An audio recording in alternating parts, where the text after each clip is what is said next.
ceritanya. Halo Sobat Nova, melanjutkan cerita dari episode sebelumnya ya, semoga kalian suka. Kecepatan serangan Changkitian sangat cepat sehingga Xiaoyan tidak bisa menangkapnya sama sekali. Dan pada saat ini selain dipukuli, ada juga sinar kecermerangan di mata Xiaoyan.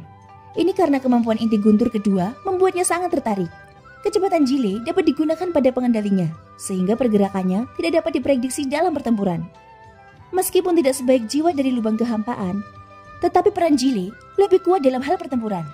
Rencana Xiaoyan selanjutnya adalah pergi ke dunia dewa iblis kuno dan menghadapi dua raja Roning Yao dan Tianxun dari istana surga manusia.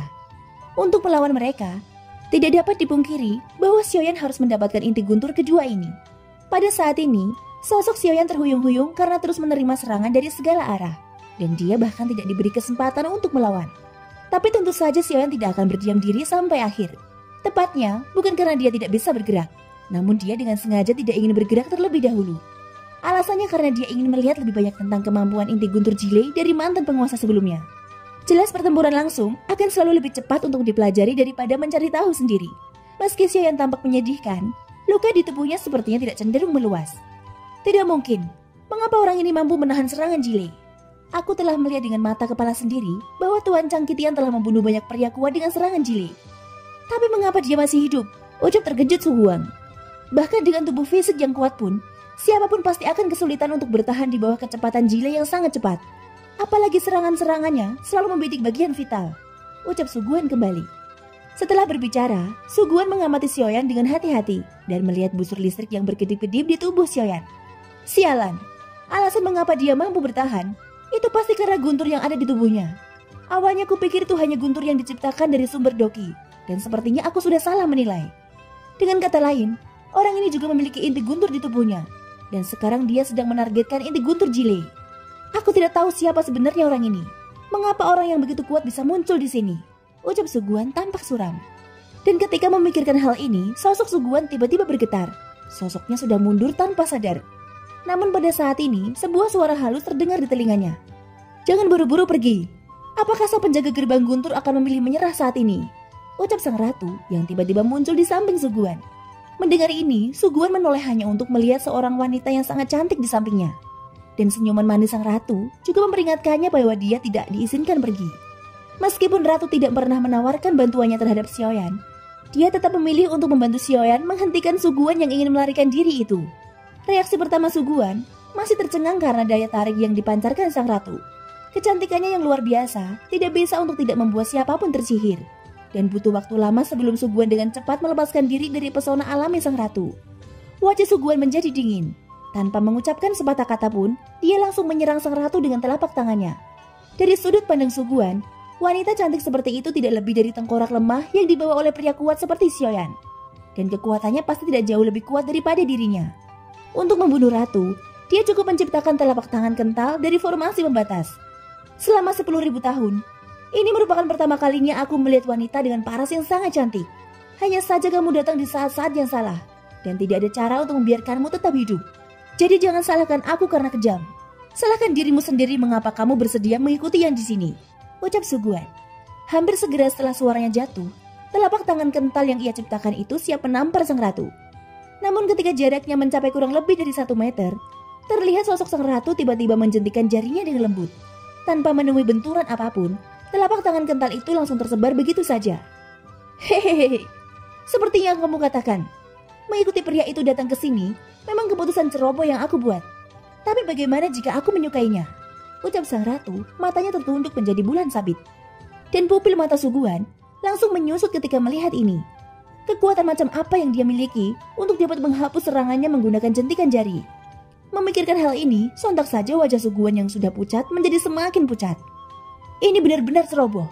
Menurut pengalaman masa lalu, mereka yang terlihat tidak berbahaya bagi manusia dan hewan seringkali adalah monster tua yang lebih kuat.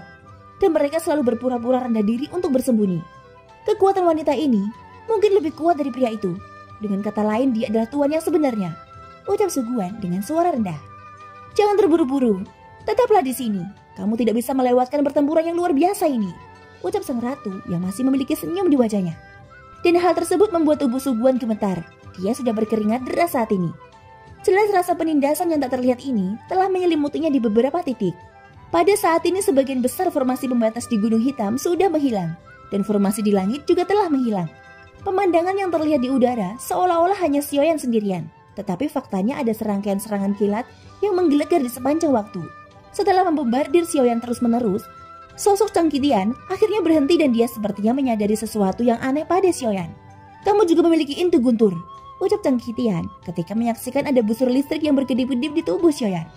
Setelah serangkaian serangan, dia menemukan fakta bahwa sosok di depannya ini tidak dapat diguncang sama sekali.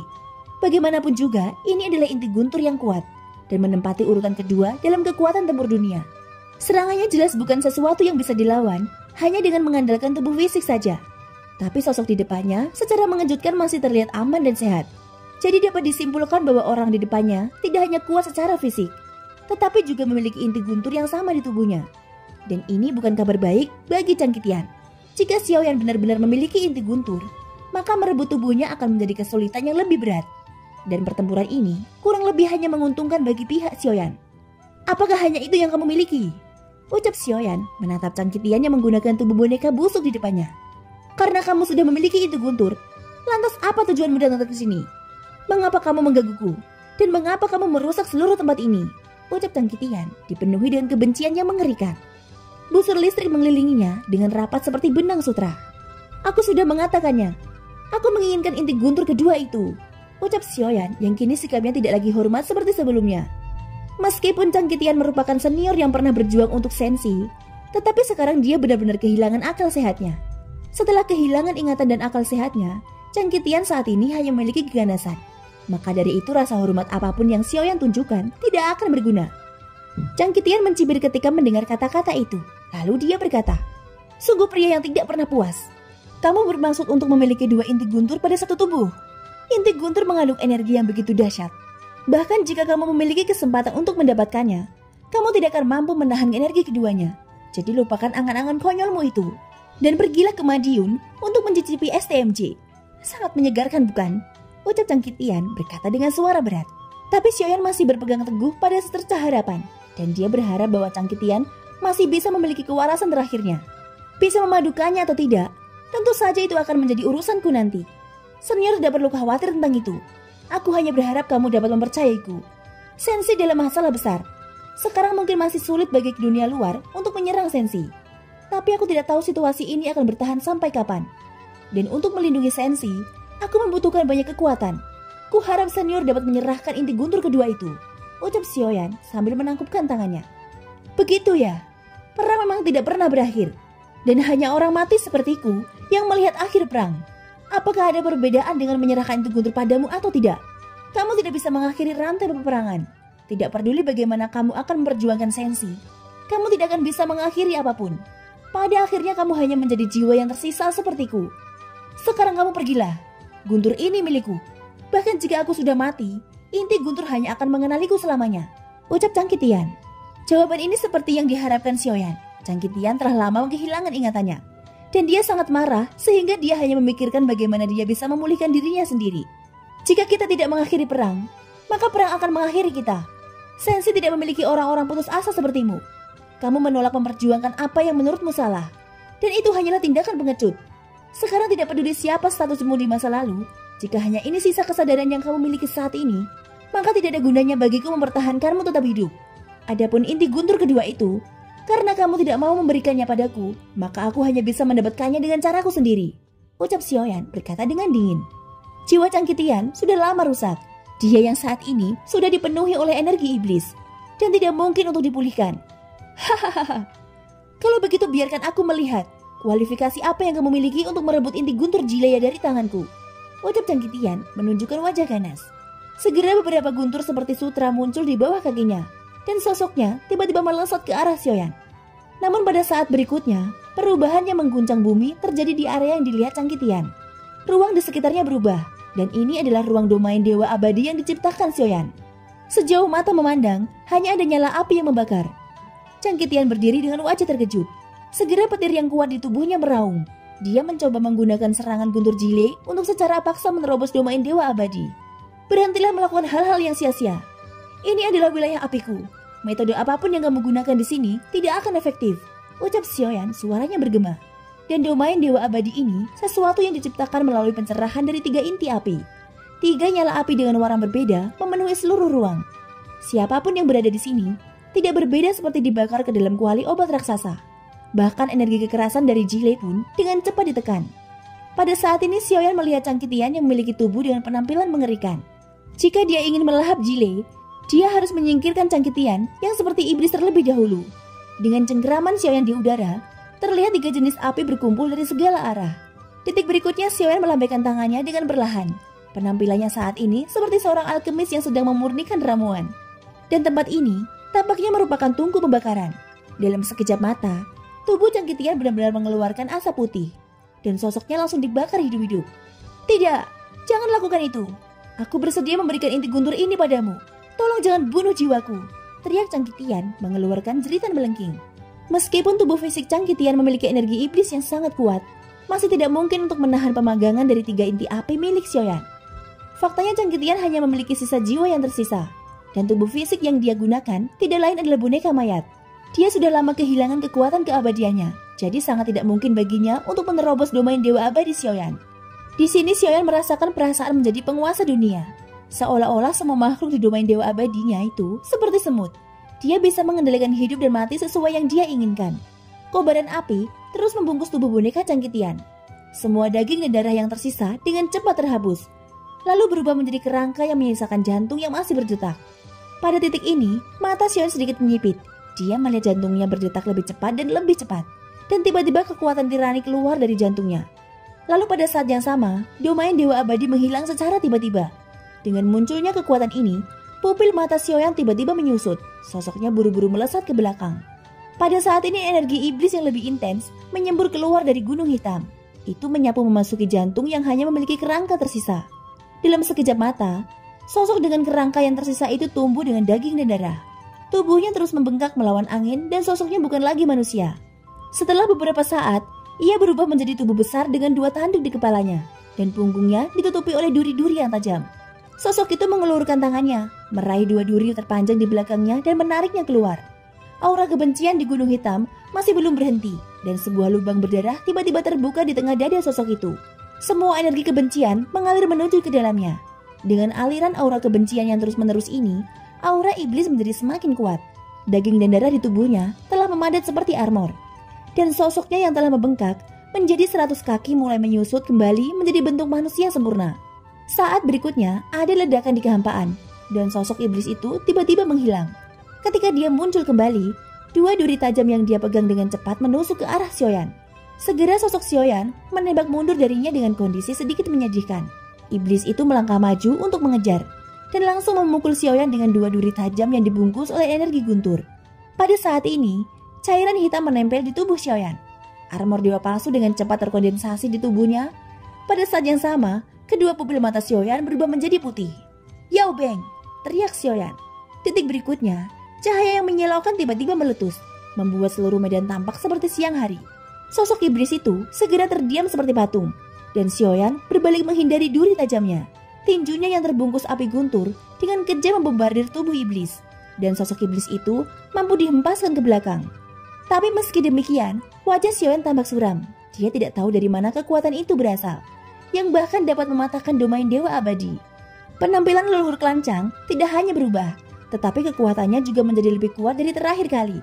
Jadi dapat disimpulkan bahwa ini bukan kekuatan Changkitian sendiri, melainkan ada makhluk lain yang lebih kuat di sini. Jika bukan karena kekuatan misterius untuk mematahkan domain Dewa Api tadi, Xiaoyan yakin bahwa Changkitian pasti sudah dimusnahkan olehnya pada saat itu juga. Tampaknya Changkitian ini hanyalah pion.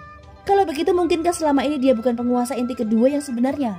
Gumam Xiaoyan dengan bingung. Pada saat ini sosok iblis yang diterbangkan oleh Xiaoyan sudah menstabilkan tubuhnya. Dia mengeluarkan raungan aneh. Dari kelihatannya dia tidak bisa mengucapkan kata-kata manusia. Xiaoyan harus mencari tahu siapa dalang sebenarnya di balik semua kejadian ini. Niat membunuh menjadi semakin intens. Kini dia tidak berniat memberi Changkitian kesempatan lagi. Sekarang dia harus bergegas dan mengakhiri semuanya, lalu mencari tahu apa yang terjadi di sini. Pada saat ini, sosok iblis itu mengambil duri tajamnya dan terus menikam ke arah Xiaoyan dengan ganas. Sepertinya setelah matinya penguasa inti guntur kedua, dia berubah menjadi alat untuk digunakan oleh orang lain. Hidupmu sungguh menyedihkan, bahkan setelah kamu mati. Dan orang yang menggunakannya benar-benar penuh kebencian, ucap Xiaoyan sambil menggelengkan kepalanya. Sambil berbicara, penguasa Xuan muncul di tangannya, dan penguasa yang berat itu meraung. Nyatanya Xiaoyan telah menyadari bahwa Chang Qitian hanya menggunakan guntur jile tanpa otak, dan dia tidak dapat benar-benar menampilkan kekuatan sejati dari inti guntur jile.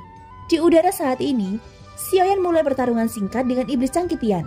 Chang Qitian yang telah berubah menjadi iblis telah meningkatkan kekuatan fisiknya beberapa tingkat dan sudah mampu untuk menahan serangan dari Xiaoyan. Hanya saja metode serangan tunggal semacam ini bukan sesuatu yang sulit dihadapi Xiaoyan. Dia bahkan bisa membagi perhatiannya sambil bertarung dan mengamati segala sesuatu di sekitarnya dengan mata menyipit. Tahanan roh, hancurkan semua formasi pembatas yang ada di sini. Aku khawatir ada seseorang yang bersembunyi di balik kegelapan, ucap Xiaoyan selalu merasa ada sesuatu yang aneh. Chang Qitian yang terikat pada kebencian mungkin hanya alat untuk menunda waktu. Meskipun ada kekuatan guntur, Xiaoyan merasakan bahwa energi guntur di tubuh Chang Qitian bukan sumber sebenarnya dari inti guntur jile. Tapi ruang ini tidak terlalu besar, dan Xiaoyan tidak yakin apakah kendali sebenarnya dari inti guntur sudah pergi. Pada saat ini ketika melihat pandangan Xiaoyan yang sangat serius, tahanan roh tidak berani mengutuk. Dia hanya mengumamkan beberapa kata, dan segera cahaya biru melonjak dari matanya. Itu menyapu seluruh ruang seperti yang diperintahkan. Semua formasi pembatas yang tersembunyi di sini dengan cepat runtuh. Tampaknya efek dari larangan ini mungkin tidak dibuat oleh Suguan sesuka hati, tetapi untuk tujuan lain. Ini sangat aneh. Apakah itu berasal dari Chang Yuhua atau Suguan? Tujuan serta motivasi mereka membuat Xiaoyan merasa tidak bisa mengetahui kebenarannya. Meskipun mereka tampaknya mengungkapkan tujuan masing-masing, tetapi itu masih tidak sederhana di kelihatannya. Pada saat ini setelah cahaya biru dari tahanan roh menyapu, sosok Xiaoyan langsung bergegas menuju pintu keluar tanpa berpikir panjang. Jika benar Chang Qitian hanya umpan untuk mengulur waktu, aku khawatir sudah terlambat bagiku untuk mengetahui pemilik asli dari inti guntur ini, ucap Xiaoyan sambil menyerang iblis Chang Qitian lagi dan kemudian terus terbang ke depan. Namun di bawah dorongan dari inti guntur kedua, sosok Chang Qitian yang menjadi iblis juga sangat cepat, dan dia dapat mengejar Xiaoyan hampir secara instan. Pada saat ini, Xiaoyan mengerutkan keningnya setelah kekuatan jiwanya menyebar. Ruang ini tidak terlalu luas. Dengan kekuatan jiwa di tingkat domainnya, dia dapat merasakan segala sesuatu di sekitarnya dengan sangat cepat. Tapi yang mengejutkan Xiaoyan adalah dia tidak menemukan keberadaan aura lain apapun. Mungkinkah aku hanya terlalu khawatir, ucap Xiaoyan di dalam hatinya. Dan Xiaoyan mulai meragukan apakah penilaiannya adalah kesalahan. Setidaknya Xiaoyan yakin bahwa tempat ini seharusnya belum tersentuh oleh pihak Taishu. Sekarang iblis itu tanpa henti bertarung dengan Xiaoyan. Tubuh fisiknya sangat kuat di bawah dorongan aura kebencian. Dan Xiaoyan tidak bisa memusnahkannya dalam waktu singkat. Sehingga hal tersebut membuat Xiaoyan cukup pusing. Jika energi guntur di tubuh iblis Chang Qitian saat ini bukanlah inti guntur yang sebenarnya, dan jika sumbernya masih ada di ruang ini, dapatkah inti guntur Void dan Haotian Zelle merasakan keberadaan inti guntur jile? Ucap Xiaoyan segera menanyakan masalah ini pada dua inti guntur di tubuhnya. Bagaimanapun mereka adalah sama-sama objek ilahi, dan mereka secara alami dapat merasakan keberadaan satu sama lain. Meskipun kekuatan asli dari jile tersebar di sini, tapi itu tidak terlalu kuat, dan inti guntur jile yang asli seharusnya tidak ada di sini, ucap inti guntur Void menjawab setelah beberapa saat. Apa? Tidak ada di sini, ucap terkejut Xiaoyan ketika mendengar itu. Ada dua kemungkinan. Kemungkinan pertama adalah seseorang telah mengambil inti guntur selangkah lebih cepat dari Tuan. Dan kemungkinan kedua adalah Master Jile yang sebenarnya sudah pergi dari sini, ucap Haotian Zelle. Sialan, karena ini masalahnya, apa gunanya terus bertarung di sini? Tidak peduli siapa itu, kita harus menemukan dan mengejarnya, ucap Xiaoyan berkata dengan marah. Pada saat ini, iblis Chang Qitian kembali menyerang Xiaoyan, dan Xiaoyan segera menatapnya dengan tatapan dingin. Jelas setelah menyadari tidak ada inti guntur yang asli, hal tersebut membuatnya merasa sangat kesal. Segera aura di tubuhnya meledak, dan meridiannya terbuka sepenuhnya. Guntur hitam yang melonjak tiba-tiba menyebar dari seluruh tubuh Xiaoyan. Pukulan ini telah terakumulasi sejak lama. Aku ingin melihat apakah kamu bisa menerimanya, ucap Xiaoyan dengan niat membunuh di matanya. Iblis Chang Qitian memandang Xiaoyan yang berhenti, dan di saat berikutnya, dia melemparkan dua duri tajam di tangannya ke arah Xiaoyan. Pada saat yang sama, dia kembali mengeluarkan lebih banyak duri tajam di punggungnya. Duri-duri tersebut seperti tulang yang lahir dari daging dan darah. Ketika dicabut, cairan hitam akan menyembur keluar. Tidak tahu apakah itu hanya darah atau mungkin mengandung racun yang mematikan. Kini Xiaoyan yang sudah tidak peduli, tubuhnya sudah terbungkus oleh nyala api dan busur listrik. Tanpa sepatah kata pun, sosoknya melesat maju membidik iblis Chang Qitian. Beberapa detik kemudian duri tajam yang menderu itu langsung menembus paha dan bahu Xiaoyan. Tetapi sepertinya itu tidak bisa menghentikan sosok Xiaoyan saat ini. Dia tidak ingin membuang waktunya lagi, dan dia hanya ingin menyelesaikan masalahnya secepat mungkin. Beberapa duri tajam menusuk tubuh fisik Xiaoyan dengan ganas, dan pada saat yang sama, sosok Xiaoyan sudah tiba di depan iblis Qitian. Tinjunya yang terbungkus api guntur itu terbanting lurus tanpa penyimpangan. Ketika yang terakhir bereaksi, dia sepertinya tidak menyadari kekuatan dari pukulan Xiaoyan. Sosoknya hanya mengangkat tinjunya untuk bertabrakan dengan pukulan Xiaoyan. Dan saat berikutnya suara tumpul menyebar di udara. Dalam bentrokan ini ada suara retakan tulang yang keras. Semua kebencian yang melekat pada lengan iblis itu tampaknya runtuh dan berubah menjadi ledakan keras di kehampaan. Iblis itu masih memiliki keinginan untuk bertahan hidup, dan ia ingin mengandalkan energi guntur jile untuk melarikan diri. Tapi Xiaoyan sudah menebak hal tersebut. Segera kedua pupil matanya berubah menjadi putih dan sekali lagi mengaktifkan Yao Beng. Meskipun itu hanya sesaat untuk menghentikannya, itu sudah cukup untuk membunuh yang terakhir. Saat berikutnya Xiaoyan menggunakan lengan bom sebagai langkah pembunuhan. Semua darah dan daging di dada iblis runtuh. Energi guntur jile yang terkandung di dalamnya bergegas keluar melarikan diri. Namun ketika jile hendak melarikan diri, Xiaoyan membuka mulutnya lebar-lebar. Mengandalkan efek penekan dari dua inti guntur miliknya sendiri, Xiaoyan langsung menelannya. Setelah tubuh iblis Cangkitian hancur, jiwa yang tersisa mengeluarkan suara mendesis. Xiaoyan segera mengeluarkan pita penyegel jiwa di tangannya dan memasukkan jiwa Cangkitian ke dalamnya. Karena keberadaan inti guntur tidak dapat ditemukan, maka Xiaoyan berencana untuk menguji jiwa ini dengan baik. Tenang, apa yang terjadi di sini? Dan akankah Xiaoyan menemukan sesuatu darinya? Thank you guys, sudah mendengarkan ceritaku sampai akhir. Semoga hari kalian menyenangkan. Terus nantikan kelanjutannya hanya di channel Nobarta ya. Sampai jumpa dan bye-bye.